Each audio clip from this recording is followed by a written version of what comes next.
Muy buenas noches, bienvenidos a Odisea. Habría que detenerse en algunos datos provenientes de estudios de opinión pública, de investigaciones que realizan los sociólogos, metiéndose en la cabeza de la gente y mirando desde ahí cómo la gente observa la vida pública, para entender con bastante claridad ciertos rasgos de la conducta y del discurso del gobierno, para entender capítulos muy importantes de la lucha política, sobre todo en la campaña electoral. Entre esos datos hay algunos muy interesantes y muy recientes sobre el manejo de la pandemia. Me estoy refiriendo a una investigación que realizó Alejandro Katterberg, que es el líder de la consultora Poliarquía, quien viene siguiendo, como casi todas las consultoras, la repercusión que va teniendo en el público la política oficial en relación con el COVID y con toda la política sanitaria que va de la mano de la peste.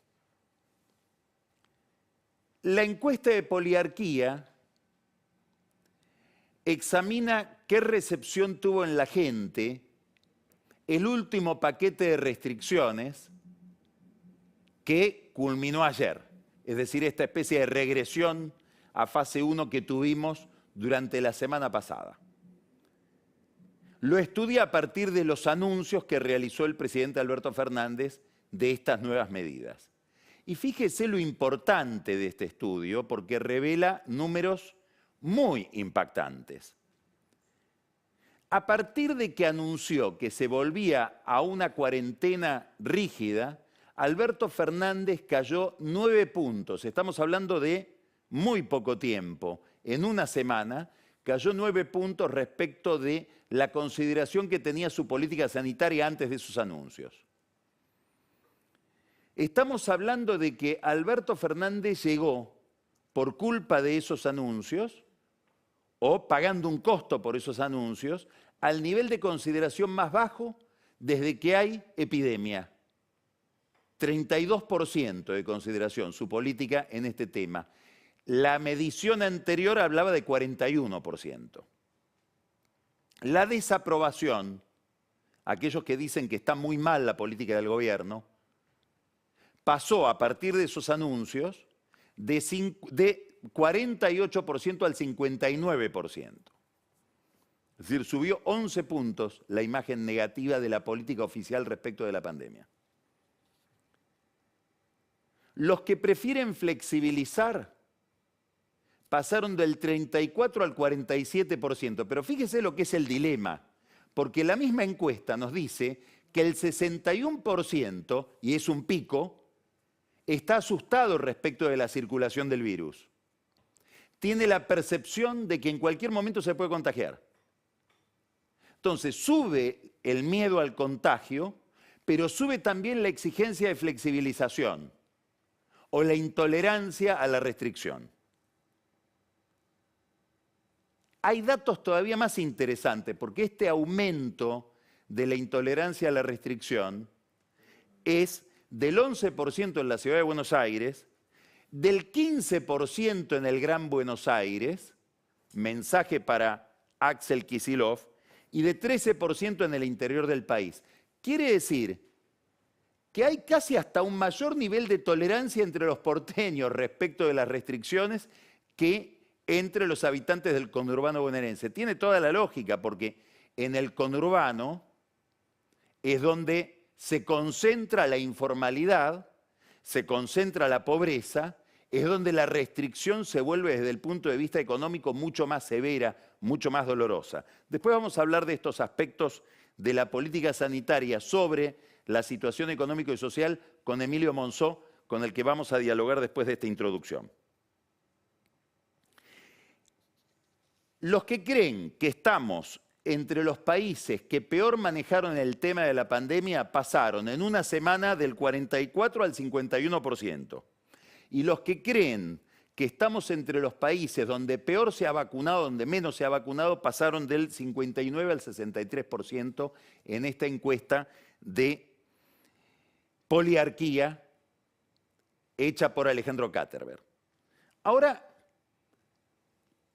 podríamos mirar la misma encuesta, podríamos mirar los mismos números, la misma crisis que tiene Alberto Fernández, a quien se le acaba. ¿El mensaje de la encuesta cuál es? Bueno, la herramienta de la restricción está agotada y todavía no hay vacunas. Se puede entender mejor si miramos este cuadro que tengo a mi espalda, que también es de un estudio de poliarquía. Este cuadro nos dice, es la respuesta a esta pregunta: ¿cómo definiría su situación económica personal en términos de muy bien, bien, regular, mal o muy mal? Muy bien. La negativa. La regular, 46 y 26. O sea, es una mayoría extraordinaria que si uno mira el pasado, estamos hablando de que la negativa equipara los peores momentos de Macri.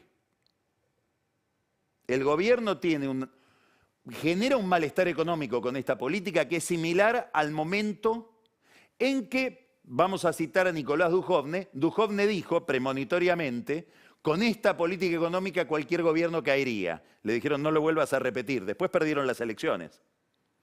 Bueno, en ese momento actual está Alberto Fernández y su programa económico. Se entiende perfectamente que la gente tenga miedo al virus y miedo a la restricción de la circulación, las dos cosas. Es decir, empieza a ser todo un cuadro bastante enloquecedor y muy difícil de manejar públicamente, políticamente, para el que está en el comando. ¿Qué estamos diciendo? ¿Cuál es el mensaje de este gráfico? Que nunca en la historia del kirchnerismo, arranca en el 2006, nunca en la historia, todo lo anterior al 2006 es luminoso, es la presidencia de Néstor. Del 2006 en adelante, nunca la percepción de la gente respecto de la economía kirchnerista, ya no, lo aislamos del periodo Macri, nunca fue tan negativa. En ese momento está el gobierno.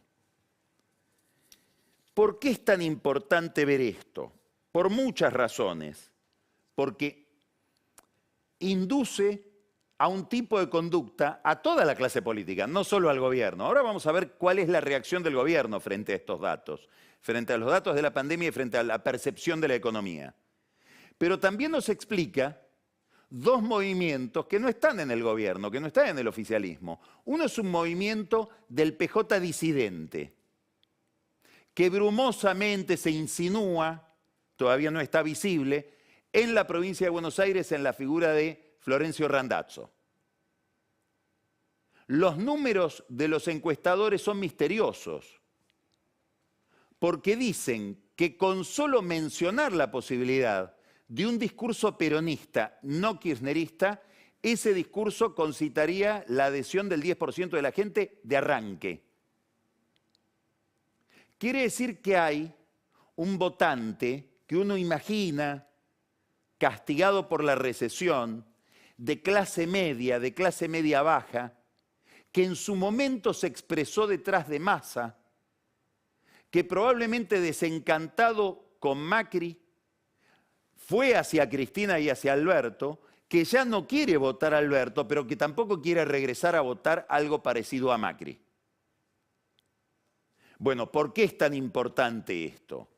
Porque la médula estratégica del proyecto de poder del gobierno es la unidad del peronismo. Si empieza a haber un incentivo para que haya un peronismo que se separa, bueno, empieza a naufragar esa estrategia. Entonces, de estos números económicos aparece la hipótesis de que aparezca o de que se consolide una candidatura competitiva en el PJ disidente. El otro movimiento que tiene que ver con estos números se da en Juntos por el Cambio. Me va a interesar mucho escucharlo a Emilio Monzó sobre este tema. En Juntos por el Cambio lo que se está discutiendo, con gran resistencia de parte de Macri, es qué hacemos con la experiencia Macri. Y dentro de esa discusión, ¿qué hacemos con Macri? ¿Qué hacemos con la experiencia Macri? Lo discute el propio Macri, que anda por los canales de televisión pidiendo perdón por lo que hizo, digamos, como una especie de permanente autocrítica, bastante tramposa como toda autocrítica de cualquier político. Por eso Lula da Silva muy inteligentemente dice, yo no hago autocríticas porque para la autocrítica me las hace la oposición. Digamos, ya hay muchos que critican a Macri. Él se siente necesitado de decir, bueno, reconozco errores porque ve el nivel de imagen negativa que genera su figura y eso activa todo un movimiento en Juntos por el Cambio, pero sobre todo en Juntos por el Cambio bonaerense, de ir a hablarle a ese elector que está desencantado de Macri, desencantado de Alberto Fernández y Cristina Kirchner y que va en busca de un proyecto que todavía no está. Bueno, eso va a introducir seguramente un discurso y una disputa por candidatura, ya lo está planteando en la dirigencia de Juntos por el Cambio. ¿Sí? Hay un duelo en Cambiemos derivado de estos números. Ahora, el principal movimiento que inspira esta realidad económica y el agotamiento o la inviabilidad de insistir con medidas de restricción en medio de la pandemia, ese movimiento se da dentro del gobierno. Y yo diría que el gobierno tiene para estas elecciones 3 candidatos que no son personas, diríamos son gestiones, como todo gobierno. El candidato de un gobierno siempre es la gestión. Primer candidato, vacunar como sea. Hay una gran polémica por la vacunación. No es solo una polémica que se registra en la Argentina. Nosotros estamos un poco aislados informativamente, mirándonos el ombligo, con una visión muy parroquial de la vida pública, de todos estos problemas. Basta leer los diarios brasileños. Bueno, hoy en Brasil, el cuchillo por donde se le entra a Bolsonaro es una comisión investigadora del Congreso acerca de, escuche bien, ¿sobre qué? Sobre por qué Bolsonaro no contrató con Pfizer, o contrató tarde. ¿Por qué llegó tan tarde el contrato? Hoy Pancho Olivera nos va a mostrar 2 textos poco conocidos, probablemente inéditos. Uno, ¿cuál es el contrato que firmó tardíamente, y por eso lo quieren juzgar, Bolsonaro con Pfizer, que es el contrato estándar de Pfizer para cualquier país que le haya comprado vacunas, sobre todo en la región, que tiene 2 cláusulas centrales. Primero, me blindo penalmente de lo que pueda pasar con la vacuna. ¿Sabes por qué? Porque la hice a los apurones. Y así pasó con todos los laboratorios. Esta es una vacuna que se hizo en 8 meses, cuando el promedio para conseguir una vacuna en otras pestes era de 8 años. Entonces no me puedo hacer demasiado cargo de las consecuencias de esto que inventé. Esta es la cruda realidad de por qué los contratos de los laboratorios con los gobiernos se han blindado desde el punto de vista penal. Y lo segundo, el segundo dispositivo legal de ese contrato es que el Estado renuncia a la inmunidad soberana. Es decir, si vamos a tribunales, no vengas con las prerrogativas que tiene un Estado, venís como un particular. Como cuando emitís bonos, por ejemplo la Argentina, no puede reclamar la inmunidad soberana y tiene que ir a someterse a un tribunal ordinario en Estados Unidos. Lo mismo con la vacuna. Estas son 2 disposiciones que están en el contrato de Pfizer y que aceptaron todos los países. Está la polémica de por qué no sucedió esto en la Argentina, lo vamos a analizar con Pancho Olivera, que va a traer este contrato sobre la mesa y va a traer una carta inédita, que no se conoce, del presidente de Pfizer Argentina al exministro Ginés González García. Bueno, esta polémica con Pfizer, ¿por qué se fortalece? ¿Por qué el candidato de la oposición es Pfizer? Por las dificultades que tuvo el gobierno argentino para implementar la vacunación prometida. Y ahora está buscando, frente a estos números de las restricciones, en vistas de que ya no hay posibilidad de insistir con esa estrategia, está buscando cómo vacunar. Van a llegar las vacunas de AstraZeneca, finalmente llegan en junio, cuando se había prometido que llegaban en enero, después se prometió en marzo, después dijeron mayo, bueno, llegan en junio, algunas, tenían que llegar en marzo 2.800.000, en abril 4 millones y en mayo 4 millones. Bueno, van a llegar algunas ahora en mayo. Y el otro esfuerzo del gobierno, sobre todo de 3 personas que son las que han estado detrás de este tema, Máximo Kirchner, Sergio Massa y Guado de Pedro, es que el laboratorio Richmond, Marcelo Figueiras, pueda empezar a envasar, a producir en la Argentina y a envasar en la Argentina la Sputnik. ¿Cuánto? Bueno, el gobierno apuesta que haya 2 millones de Sputnik envasadas aquí en la Argentina en junio, 3 en julio, 4 en agosto. ¿Para qué? Para llegar a las elecciones con la mayor cantidad posible de gente vacunada. Entonces, primer candidato del gobierno para estas elecciones, vacunación. En medio de toda esta polémica que hace que Juntos por el Cambio a la brasileña le esté queriendo plantear o fundar o establecer una comisión investigadora a Alberto Fernández sobre el manejo de las vacunas en el Congreso. El segundo candidato que surge de estos números y de este panorama que pinté al comienzo es el gasto público.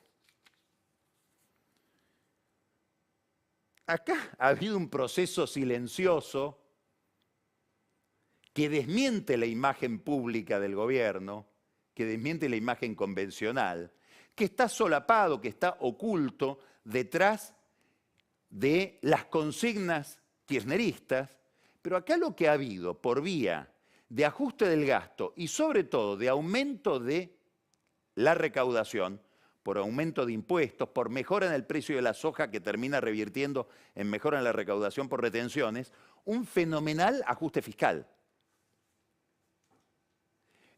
Guzmán prometió en el presupuesto que envió al Congreso que iba a alcanzar como una gran meta un déficit fiscal de 4,5 del producto. Está en 3 puntos del producto, es decir, sobreajustó.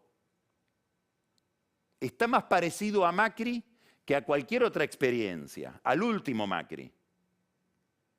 Mientras el clima económico es este, y mientras el gobierno cierra la economía porque no tiene vacunas y no tiene otra forma de enfrentar la segunda ola del coronavirus. Bueno, es absolutamente lógico, no solo por razones electorales, por razones inclusive de sana política económica, que haya una voz o que haya una corriente dentro del gobierno que digan, Guzmán, baja un cambio con el ajuste e introducí algo de plata en el bolsillo de la gente.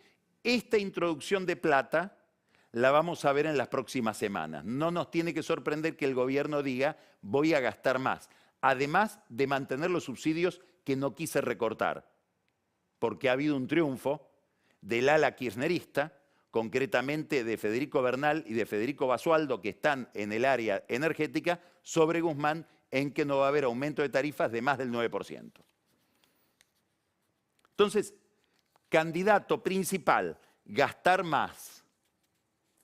El acuerdo con el fondo, bueno, viajaron 2 veces a Europa. Una vez viajó Guzmán, la otra vez viajó Alberto Fernández. El acuerdo con el fondo va a llegar después de las elecciones. Y esto complica enormemente la negociación y los vencimientos con el Club de París, de lo que después vamos a hablar. ¿Por qué? Y porque hoy venció la deuda que había que pagar hoy con el Club de París, 2.400 millones de dólares, no se pagó. Empiezan a correr 60 días, que es como una especie de plazo que se da antes de declarar oficialmente el default. Pero ese vencimiento o esta postergación no se puede negociar si no hay algo parecido a un acuerdo con el fondo. Y ese algo parecido no aparece, no está.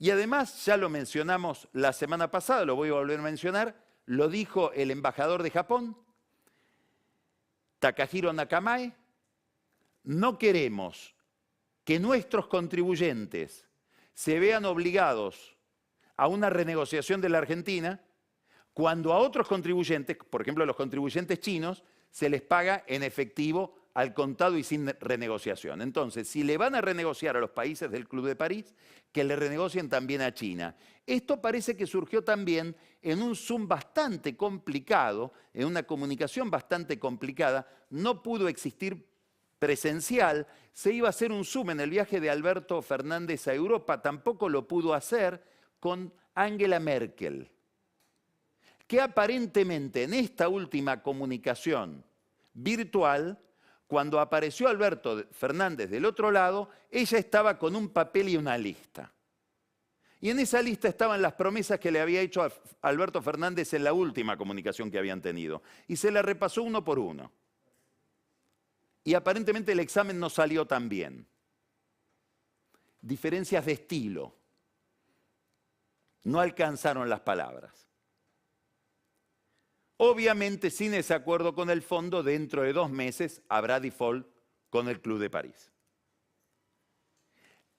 El otro candidato, primero la vacunación, segundo el gasto público, que dará para adelante todo lo que venía prometiendo Guzmán en materia de acuerdos internacionales, es el pragmatismo, o si ustedes quieren, la tregua interna.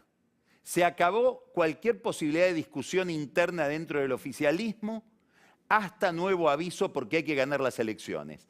Nada que deba sorprender, inclusive es una muestra gratis de algo que fue mucho más intenso y que fue el pragmatismo y la pacificación que dispuso Cristina Kirchner a partir del 2017, cuando perdió las elecciones y dijo: aquí hay que unificar todo de nuevo. Digamos, no nos tiene que sorprender que ahora se suspenda cualquier conflicto interno dentro del kirchnerismo, cuando Cristina Kirchner, para ganar las elecciones que ganó en el año 2019, terminó olvidándose de que Sergio Massa era el padre del lawfare, el que decía: te voy a meter presa, el que le decía a Bonadío: te hago ministro como Bolsonaro lo hizo a Sergio Moro si la mandás presa. Todo eso se pudo olvidar que Massa asistía a las presentaciones de libros de la denunciadora de la causa Otesur, que es Margarita Stolbizer. Haber perdonado a Alberto Fernández es un detalle al lado de este olvido. Bueno, ahora lo que se piden son olvidos mucho menores. Son juego de niños al lado de aquellos indultos que otorgó Cristina en el 2018 y 2019. Uno, hay que mirar hoy, lo va a comentar después con detalle Marcos Buscaglia, un tuit de Martín Guzmán. Es un tuit que tiene que ver con lo que veníamos hablando de la política fiscal y del problema de los niveles de pobreza, la mayor restricción ligada a las mayores dificultades económicas de muchísima gente que está en el sector productivo y va cayendo al sector informal o a la pobreza. Todo eso lo vamos a analizar después con Marcos. Lo que me importa aquí es lo político. Un largo hilo de Guzmán agradeciendo lo que llamamos el impuesto a la riqueza. ¿Agradeciéndole a quién? A nadie en particular, pero todos sabemos que el impuesto a la riqueza tiene un nombre y apellido: Máximo Kirchner, en todo caso Carlos Heller. Pero cuando miro el agradecimiento de Guzmán a Máximo Kirchner y en el fondo a la Cámpora, le está agradeciendo a sus verdugos. Hasta este nivel llega la pacificación. A los que hace un mes casi lo echan por la discusión sobre tarifas, después de que él, de manera muy imprudente, inconcebible políticamente, insultara a un subordinado como Federico Basualdo sin haberlo echado antes. Bueno, de todo ese entrevero, de todo ese conflicto donde Guzmán le sigue prometiendo a sus amigos: si se queda Basualdo, yo me voy, y Basualdo se quedó ya hace como 1 mes y medio que está Basualdo y no se va, y él también se va. Ahora llega este agradecimiento a quienes habían querido echarlo. Y después dijeron: no, no se va a ir cuando nosotros queremos. El tuit de Guzmán felicitando a los que imaginaron el impuesto a la riqueza, del cual él hace una rendición de cuentas. ¿En qué lo está gastando? ¿Por qué? Porque había la sospecha, no solo en la Cámpora, también en el Fondo Monetario Internacional, sospecha buena en el caso del fondo, sospecha mala en el caso de la Cámpora, de que esas finalidades que se le habían asignado al impuesto a la riqueza no iban a estar porque él lo iba a ahorrar para acumular recursos y llegar a ese déficit del 3% al que para el kirchnerismo penosamente llegó, para la política oficial del Ministerio de Economía gloriosamente llegó. Entonces se cierra hasta nuevo aviso cualquier tensión con Guzmán. Se cierra cualquier tensión entre Máximo Kirchner y el PJ bonaerense. ¿Por qué? Porque en homenaje a los que se quejaban de que él hacía un desembarco demasiado agresivo en la conducción del PJ, va a asumir esa conducción recién en el mes de diciembre. Le sacan entonces la escalera que le quedaba al intendente de Esteban Echeverría, Fernando Grey, para envolverse en la bandera de la autonomía bonaerense y decir, nos vamos a resistir al desembarco de Máximo Kirchner. Ese desembarco que políticamente se produjo, formalmente va a estar consolidado o se va a oficializar recién en diciembre, después de las elecciones. Apareció la versión temible para los sindicalistas, temible para las empresas de medicina prepaga, de que iba a haber un desembarco de la Cámpora en la Superintendencia de Salud, que es donde se controlan a las obras sociales y a las empresas de medicina prepaga. En realidad no es un desembarco de la Cámpora. Todo lo que huele a izquierda y que tenga que ver con algo joven se le imputa automáticamente a la Cámpora en general. No.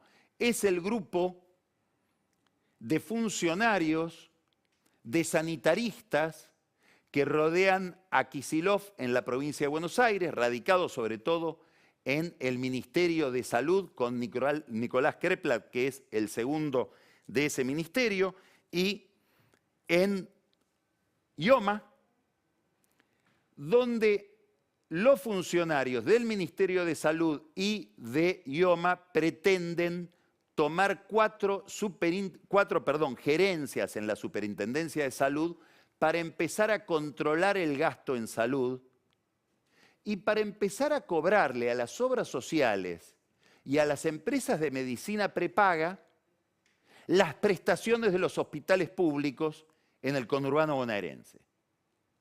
Es el comienzo de algo que había anunciado Cristina Kirchner en uno de sus discursos del año pasado, el 20 de diciembre en La Plata, cuando dijo hay que empezar a pensar una reforma del aparato de salud. Es esto. Bueno, se encendieron todas las alarmas, sobre todo en la CGT.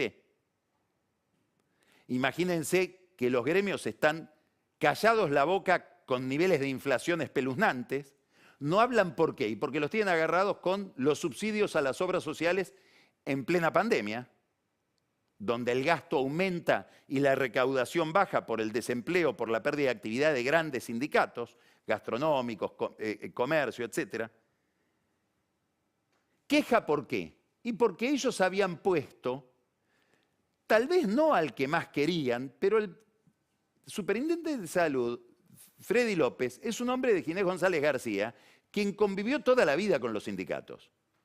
Entonces, tanto Ginés González García, el ex ministro de Salud, que tiene ahí en Freddy López a su heredero como superintendente de Salud, como el sindicalismo, sobre todo los gordos, y sobre todo José Luis Lingeri, a quien Cristina tiene en la mira por sus viejas vinculaciones con Silvia Magdalani y los servicios de inteligencia en la época de Kirchner, servicios de inteligencia que la perseguían a ella. Bueno, Lingeri y Ginés González García en la mira de Cristina.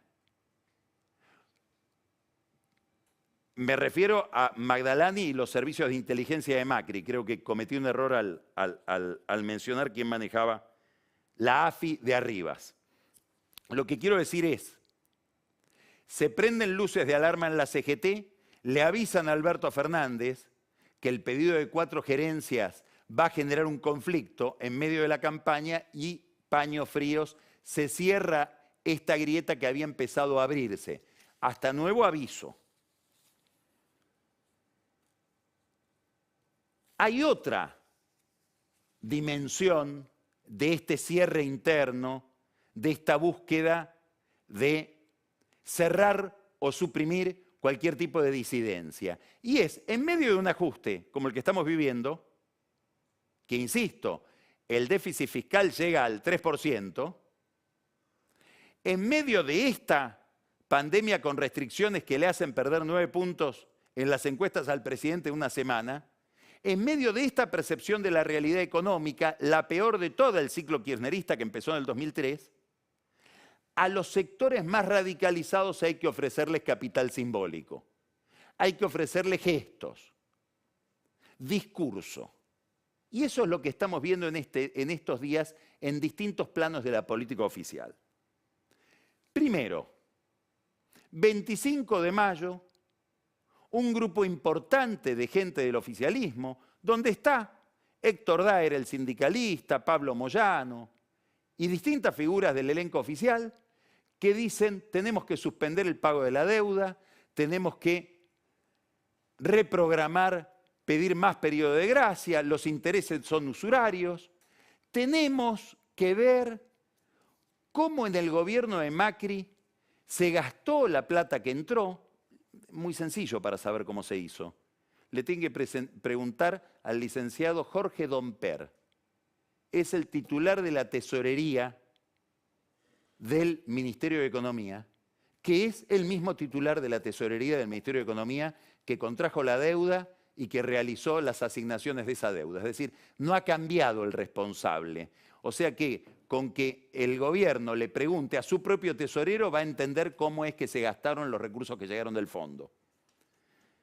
Todo eso, más allá de lo folclórico, de las incorrecciones técnicas que puede haber en el planteo, contrasta contra la realidad de la relación kirchnerismo-deuda. Quiero que miren este tuit de Alfonso Pratgay de hace 5 horas. ¿Se refiere a qué? Se refiere al pago que había que hacer hoy al Club de París. Y compara la historia de los distintos gobiernos en relación con la deuda con el Club de París. Y mire qué interesante y qué grave lo que aparece acá. Esta es los pagos de capital y estos son los pagos de intereses que realizó Cristina Kirchner. Y esta es la deuda que contrajo Cristina Kirchner con el Club de París bajo la gestión Kicillof. Esta es la deuda que contrajo, esta columna. ¿Quién se desendeudó? Mauricio Macri. Estos son los pagos de capital de Mauricio Macri al Club de París. Y estos son los pagos de intereses. Deuda contraída, 0. Todo pago de la deuda anterior. ¿Qué está pasando ahora? Los intereses que contrajo Kicillof con esta deuda se capitalizaron. Es esta nueva deuda que contrajo Alberto Fernández. Y esto es muy interesante, esto es lo más importante de todo. Estos son los punitorios que vamos a tener que pagar si de acá a 60 días, como todo hace prever, no pagamos el vencimiento que hoy no estamos pagando. Explicado, hoy vencen 2.400 millones de dólares. Axel Kicillof, el adalid del desendeudamiento, que es, digamos, la encarnación de todo este discurso respecto de la deuda, como suele decir Cristina, no solo contrajo esta deuda, sino que aceptó, cuando la renegoció, en esa deuda es lo que él renegocia, intereses de 7.5%. Alberto Fernández se rasga las vestiduras y los que firmaron la declaración del 25 de mayo se rasgan las vestiduras por los intereses que cobra el fondo. Kicillof aceptó intereses que son 2 veces y media esos intereses usurarios del fondo. Y aceptó punitorios, escuche esto, que implican que si nosotros no pagamos los 2.400 millones de dólares que tenemos que pagar hoy, tenemos que pagar, es este cuadrado, 900 millones de dólares de punitorio. Vuelvo ahora para atrás. Martín Guzmán le agradece a Máximo Kirchner el impuesto a la riqueza. ¿Sabe cuánto recaudó Martín Guzmán hasta ahora del impuesto a la riqueza? 900 millones de dólares. Lo que nos va a salir no pagar hoy por haber llegado tarde al acuerdo con el fondo. Es decir, frente a esta economía, con 42% de pobreza, 51% de pobreza en el conurbano bonaerense, del cual el 63% tiene menos de 14 años, nosotros nos patinamos 900 millones de dólares porque llegamos tarde en la negociación con el fondo y no le pagamos al Club de París con intereses superusurarios. Esta es la realidad de un capítulo muy importante en la relación kirchnerismo y deuda. Entonces hay que confrontar esta práctica con el discurso del 25 de mayo y ver si no nos están vendiendo gato por liebre. Se le agrega a esto un documento que está circulando muy discretamente, se le atribuye a Roberto Labaña y su equipo, que dice, desde que llegó hasta ahora, Alberto Fernández se endeudó en 21.000 millones de dólares. Puede haber toda una discusión de los que tienen derecho a decir, bueno, Labaña le está sumando la deuda del Banco Central, que no es estrictamente deuda fiscal, es un déficit cuasi fiscal, es otro tipo de deuda. Sí, es verdad. Tienen razón los que pueden defender al gobierno con ese argumento, pero también es verdad que Alberto prometía no pagar esa deuda y le está pagando 21.000 millones de dólares, dice Roberto Labaña o su equipo, en un documento que circula discretamente, es la deuda contraída por el gran desendeudador Alberto Fernández desde que llegó al gobierno hasta ahora. Entonces, daría la impresión de que la Argentina tiene un problema con la deuda, que es un problema de la Argentina, no de tal gobierno o de tal otro. Y parecería bastante infantil distorsionar los términos para echarse la culpa unos a otros cuando es un problema que tiene en todo caso la dirigencia del país y una deuda de la dirigencia del país para con los representados. Termino. En esa tributación, en esa entrega de capital simbólico a los sectores más radicalizados para disimular un poco, para compensar una práctica económica que es de ajuste, tenemos un giro importantísimo, cada vez más acentuado, en la política exterior. Hoy el presidente se reunió con la DAIA, que se fue a quejar, como se está quejando el gobierno de Israel, porque el gobierno no ha repudiado el ataque de una organización terrorista como es Hamás. Es cierto, no es considerada terrorista por las Naciones Unidas, la considera terrorista Estados Unidos, la Unión Europea, obviamente Israel, Egipto, otros países. Se fueron a quejar de eso. El gobierno trata de salir del paso a Alberto Fernández hablando de antisemitismo, hablando de vamos a combatir el antisemitismo por brotes antisemitas que ha habido en el país. Es una forma de salir del paso. Lo otro importante se verificó también el 25 de mayo. En la Embajada Argentina en Caracas, festejando el 25 de mayo, no estuvo Chile, no estuvo Uruguay, no estuvo tampoco, ni podría estar Brasil porque no tiene representación, tampoco Colombia, no estuvo México, que sí podría haber estado. De los países que sabemos que estuvieron Bolivia y Cuba. Y el gobierno argentino, en la figura del encargado de negocios, porque no hay embajador, es un encargado de negocios, el responsable de la embajada, Eduardo Porretti, invitó, no al canciller, que es lo que se estila en esos casos, a la vicepresidenta de Venezuela, a la segunda de Maduro, Delcy Rodríguez. Es la coronación de una política que empieza con la salida del Grupo de Lima y sigue con el desistimiento de la causa penal que promovió la Argentina por los crímenes de lesa humanidad en Venezuela, aconsejado Macri, ¿sabe por quién? Por Porretti, por el mismo embajador que ahora recibe a Delcy Rodríguez y que no se anima a renunciar a su función. Y culmina con la frase de Alberto Fernández diciendo, bueno, parece que los temas de derechos humanos se están mejorando o van desapareciendo, el verbo que usó, un verbo infeliz, en Venezuela. Para entender este giro del gobierno, no hay que mirar lo que pasa en la Argentina, hay que mirar lo que pasa en Venezuela. Pero más que lo que pasa en Venezuela, hay que mirar lo que pasa en Holanda. Hay que ver lo que pasa en La Haya.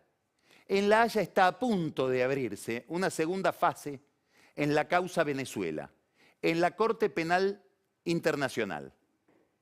Hasta ahora lo que estaba investigando la Fiscalía era si había un poder judicial independiente capaz de procesar los reproches, las quejas, las denuncias por violaciones a los derechos humanos.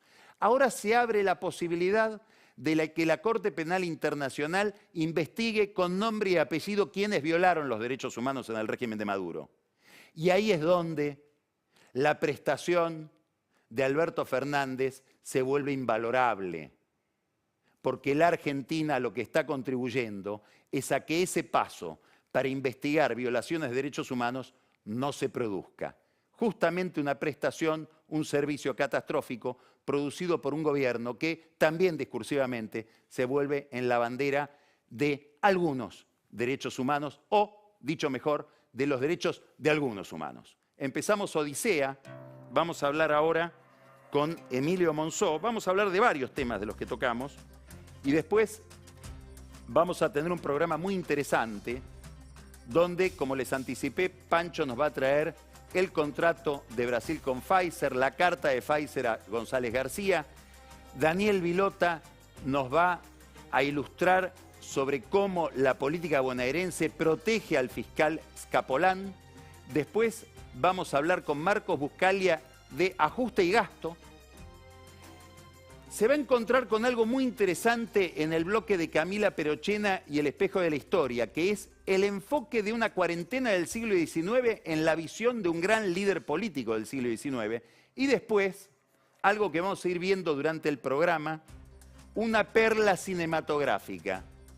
Le vamos a mostrar después un fragmento de un documental que se llama La Casa sin Cortinas, un documental hecho sobre Isabel Perón, Una casa sin cortinas, y va a tener que descubrir usted si encuentra algo raro en ese fragmento, algo curioso.